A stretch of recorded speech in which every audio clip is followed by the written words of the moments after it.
দেখো বন্ধুরা, আজ আমি অনেক কিছু রান্না করেছি।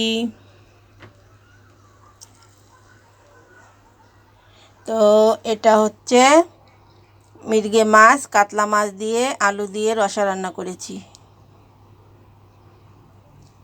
আর আছে এই যে এটা ডিম পোস্ট করে বরবটি দিয়ে আলু দিয়ে কাঁচা ঝালের তরকারি রান্না করেছি। আর আছে চাল কুমড়ো ভাজি করেছি, সর্ষে ফোড়ন দিয়ে চাল কুমড়ো ভাজি করেছি কাঁচা ঝাল দিয়ে। আর আছে দেখো এই যে ভেন্ডি ভাজি, আর আছে এই যে খয়রা মাছ ভাজি। আর আছে আমড়ার টক, সর্ষে ফোড়ন দিয়ে আমড়ার টক। আর আমার মিনিদের মাছগুলো এই যে ভেজে রেখেছি। তো দেখো অনেক কিছু আইটেম আছে। তো তোমাদের কাছে কেমন লাগলো অবশ্যই জানিও। সবাই ভালো থেকো, সবাইকে নমস্কার।